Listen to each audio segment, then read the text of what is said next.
అసలు లోకమే కల్తీ, ప్రతి ఒక్కటి కల్తీ. ఇప్పుడు మనం తినే తిండి కల్తీ. ఒరిజినల్ దొరుకుతుందా అనులా? కానీ కొందరు హోటళ్ళల్లో మాత్రం నేరి అద్మానం అంటే అద్మానం చేస్తానులా. అసలు ఒకరోజు వండిన కూరను తర్వాత రోజు తిననోళ్ళతోని కూడా మురిగిపోయిన ముక్కిపోయిన కూరను తినిపిస్తుర్రు. అట్లా తయారవుతుర్రు. అగో ఈ కల్తీలు పాడవడ మందిని మోసం చేసి పైసలు దండుకునుడు గిదే నియతి. అరే మరీ పాలనతోని ఆటలాడుకునుడేందోలా. అల్లం కల్తే, పాలు కల్తే, నూనె కల్తే, బియ్యం కూడా కల్తే, చక్కెర కల్తే, చాయ్ పత్తా కల్తే. ఇగో ఇప్పుడు హోటళ్ళలో చికెన్లు మటన్లు కూడా కల్తే.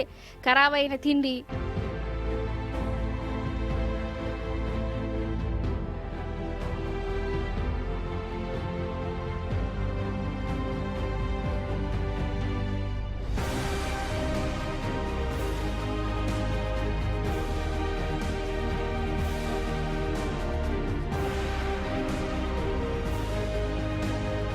ఇక పార్షిగుట్టలనులా చికెన్ సెంటర్లా జీహెచ్ఎంసీ ఆఫీసర్లను టాస్క్ ఫోర్స్ పోలీసులు చెకింగ్ చేసిరు. లోపలికి పోయినాక ఆఫీసర్లకే కళ్ళు తిరిగినట్టు అయిందట. కొందరికి కాకు కూడా వచ్చిందట. ఎందుకంటారా, ఇగో ఈడ మీకు కానొస్తున్న చికెన్ ముక్కలన్నీ ఇప్పటి కాదు, 5-6 రోజుల కిందటి అట. ఇట్లా ఎప్పటిదో చికెన్ ను దాచిపెట్టి అటు హోటళ్లకు, రెస్టారెంట్లకు, బ్రాండీ షాపుల కాడ దుకాణాలు పెట్టేటోళ్లకు అగ్వక్కి సప్లై చేస్తురట. ఇక చెప్పు కథ ఏంది అసలు. మరి కొనేటోళ్ళేమన్నా తెలియక కొంటుర్రా అంటే వాళ్ళు కూడా అంత ఎరికే కొంటురట. మనం తింటావా, జనాలకే నాయ అంటగట్టేది అనుకుంటా. ఇట్లా బుడ్డిపోయిన కరువైన చికెన్ వండి జనాలకు అంటగడుతుంది. ఎంత అన్యాయం ఇది అసలు. ఇగో ఇదంతా 800 కిలోల చికెను ఎన్నొద్దుల సంది దాస్తాండో మహానుభావుడు. ఏంది అసలు.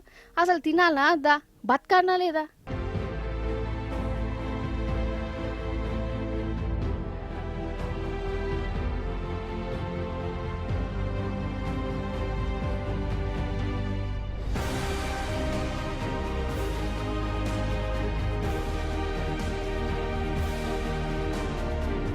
పైసలు కమాయించాలంటే పానాలతోని ఆటలాడుకుండేది. అరే జనం నమ్మి పైసలు పెట్టి మరీ కొన్నందుకు దవాఖాన పాలు చేసుడు గిదేంటి ఇది? గిదేం తరిక కథ గాని.